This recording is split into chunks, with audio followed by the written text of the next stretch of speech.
Thank you very much, Mr. Chairman, members of the committee. Robert Enton on behalf of the Maryland Bankers Association.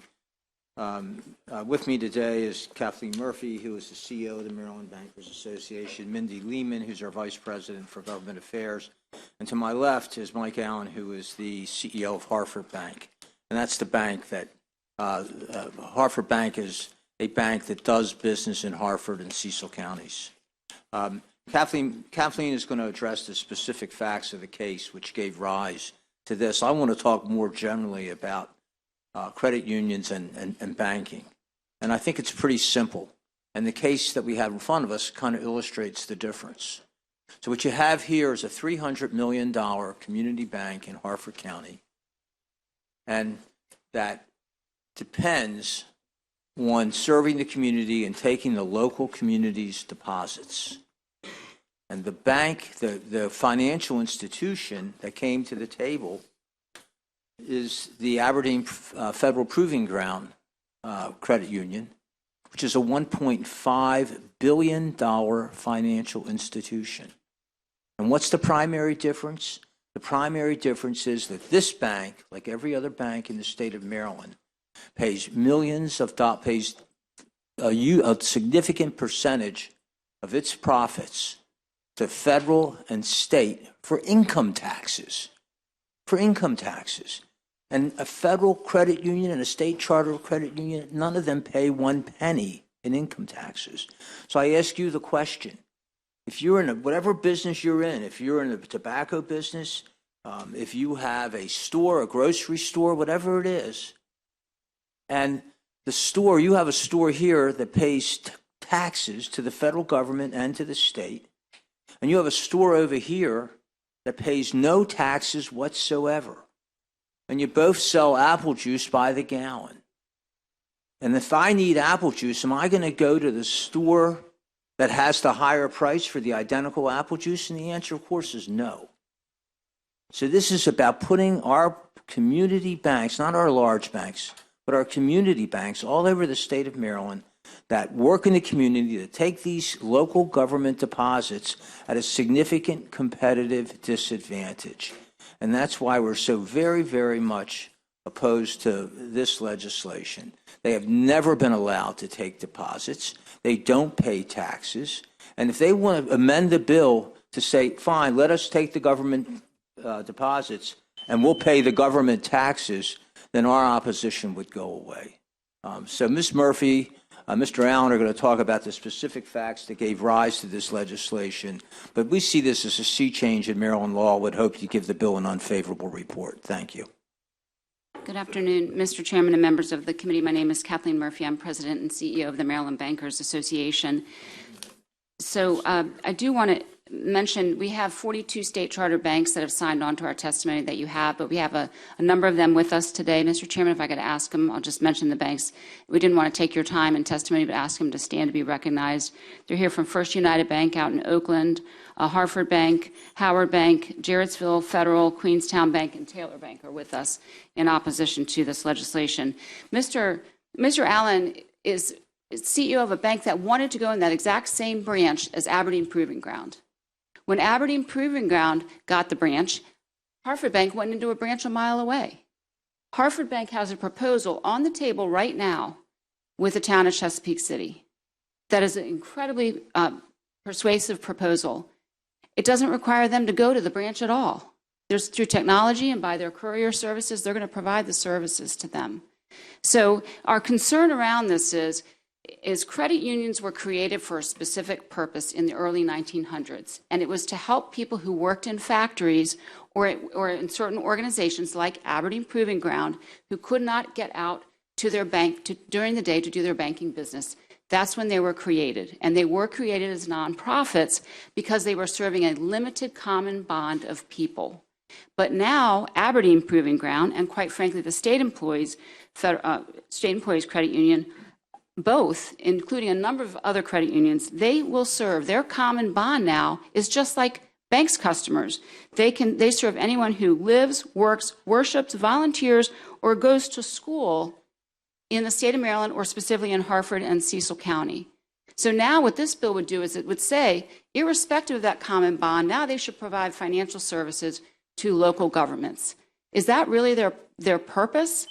Because that is how they were structured with those limitations because of this limited common bond. And we're opposed to this legislation. We have many, many more facts to share and some comments on some of the proponents' testimony if that comes up. But we do urge the committee to give the bill an unfavorable report.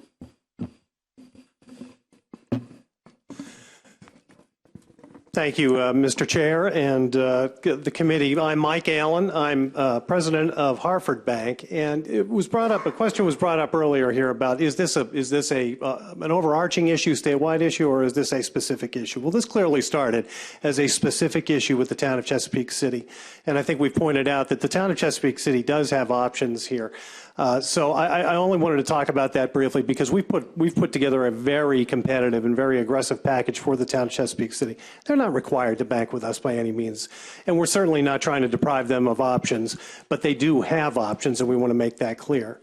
I think even more importantly, though, I want to reemphasize what Bob Benton had said earlier.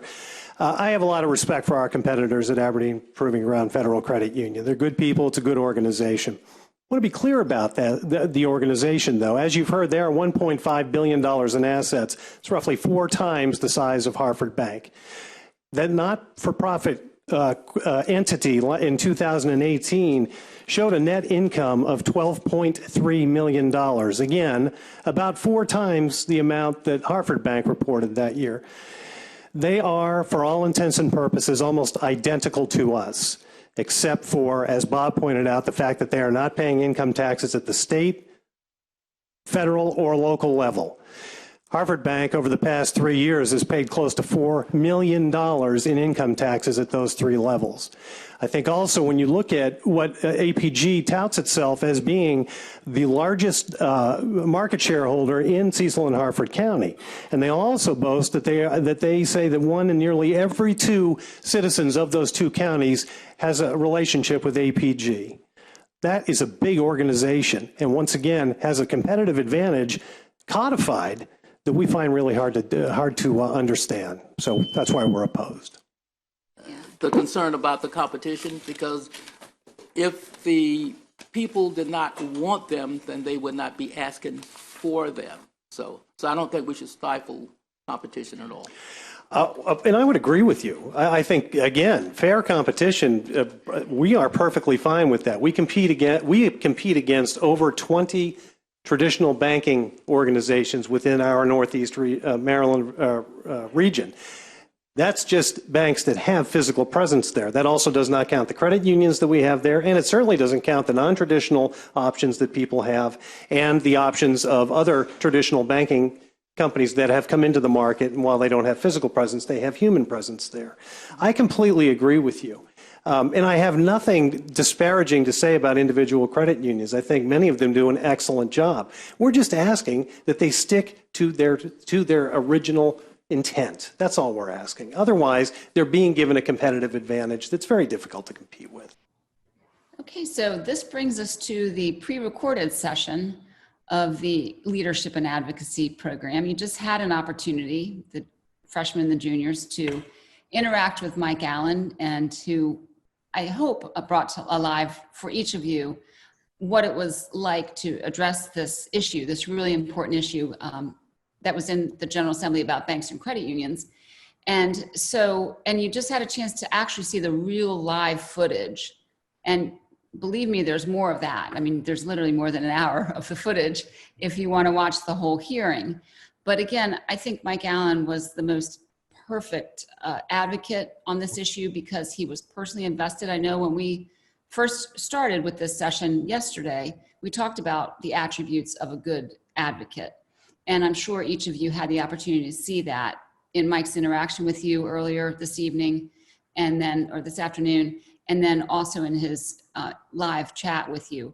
But we're going to, we just took a look at the video. Now we're gonna have a chance just to hear Mike's perspectives on the importance of leadership and advocacy as the CEO of a bank, but also somebody who did have a vested interest in this particular issue. So again, Mike, thanks for all you've done to help the industry fight this really difficult bill and to share your perspective. So maybe you could just talk about it from the perspective of a banker who's really involved with the MBA, CEO of a really key bank up there in the northern part of our state, Harvard Bank, and just in terms of, how you view the importance of public policy in the General Assembly. Well, thank you, first of all, Kathleen, and I'm we're doing this after the fact, but I'm sure that by this point we've acknowledged once again the key role that Maryland Bankers Association plays here, and Kathleen and her entire crew have been such fantastic advocates for the industry for so long, and so they make our jobs as people in the industry much easier when it comes to advocating for the legislation that we've got to have, or legislation that's going to do us some harm. So I want to certainly make sure that we recognize Maryland bankers and the job that Kathleen and her team does. Thank you, Mike. I think oftentimes, particularly if you're in the early part of your banking career, you may tend to look at legislation, whether it's at the local, state, or national level, as something that happens to you. And it's something that you've got to learn early on, that legislation is not happening to you. It's being motivated because of you. If it's done properly, that's the way it needs to be done. But you always have to keep in mind that our legislators, by and large, are not experts in the subject matter that they're voting on or that they're involved in when it comes to formulating effective legislation. They need our input. A lot of times they need our input. And particularly when you're talking about a General Assembly at the state level, you've got people from all walks of life who are making decisions that are going to affect you personally, and affect your profession. So you've got to have a hand in guiding that. You've got to have a hand in educating these folks. Always keep in mind, and I think it's easy to lose sight of the fact sometimes, particularly in sort of the toxic political environment at the national level that we have right now. And I think this is particularly true at the local and state level. These are good people. These are good people that have elected, that we have elected. They're well-intentioned. They want to do a good job for us. They're citizens, they're business owners, they're employees, and they're trying to do the best job that they can. And part of doing that, part of putting together effective legislation, is making sure that they're informed. They're going to hear different sides of an issue for sure, but you've got to make sure that your voice is heard. You've got to be active. It's something that you've got to take on early on in your career, because otherwise you're at the risk of kind of being run over sometimes by legislation. Now, again, we're very fortunate that we've got an entity like Maryland Bankers to represent us, but at the end of the day, they're representing us. So it is your responsibility, it is my responsibility to make sure that we are very involved and helping lead the way on these various legislative issues. So it's important. Thank you, Mike. That's such a great way to put it, and a good reminder of who these legislators are, that we've elected them to be there. But unlike on Capitol Hill, where they have depths of staff researching issues, they really do count on the public, the experts, to share their perspectives. So that kind of brings us to, we talked early on about this bill. It was introduced. We knew what the concerns were, why it was put in. So were you sort of a reluctant witness when we asked you to come to Annapolis, or were you, you were our best witness. And as we've emphasized with the students, it is one thing for the MBA to come in and testify, but if our member comes forward, the legislators really see that it's a key issue. But what did it feel like to go to the witness table? It was a tough issue. It was a tough issue, and obviously a very worthy opponent. If you're in banking, you know that the credit union problem, and I'm going to call it a problem, not because there's something wrong with credit unions, because there aren't. They're perfectly fine, and when they are fulfilling the role that they were originally intended to serve, they're great, and they're a necessary part of the financial services landscape. But as we've seen, unfortunately, there are a lot of credit unions out there that have grown well past their original intent, which again, in and of itself, isn't necessarily a problem, except for the fact that they're held to a different set of rules. And the most egregious exception there is the fact that they're not subject to the same taxation that regular financial institutions are. It gives them an enormous advantage. In this particular case, it was with House Bill 1489 and its cross-filed bill, Senate Bill 975, these were bills that were allowing or providing for credit unions to become fiscal agents in the state of Maryland. Now, up to this point, credit unions were not allowed or permitted by statute to fulfill that role. Now, what that means, as I think again, we're watching this after the fact, so you know what it means, but it allows credit unions to take deposits from local, state, and federal municipalities. That in and of itself seems innocuous enough, but the credit union industry understood pretty quickly how important this was going to be to them. So in this particular instance, when it came time to testify, they came pretty well loaded with advocates and experts and panelists, and we came in with basically some bankers. And fortunately, we prevailed in this situation. But they are a force to be reckoned with. And again, it's so important for us to be in there telling our story. In this particular instance, we were it really centered around a small municipality in the northeastern section of Maryland, which, again, in and of itself wouldn't have made a difference to many people, except this became sort of a battleground between one of the largest credit unions in the state and really us. I mean, we were speaking on behalf of community banks, but I think as part of your question there, Kathleen, that was this a personal issue? Was this an industry issue? It was both. It was both. And in this particular instance, one of the biggest credit unions in the state was looking to be able to take deposits from local municipalities. That would have opened a door that would have been extremely difficult for us to compete against. So this clearly had repercussions throughout the state, because our community banks are, as I'm sure everybody knows, usually very involved in being the banker for a lot of the local municipalities out there. It's an important part of how we fund our lending activities, and certainly for Harford Bank, it's a considerable portion of our deposit base here. So it would have made an impact on us, but it would have made an impact on a lot of other community banks as well.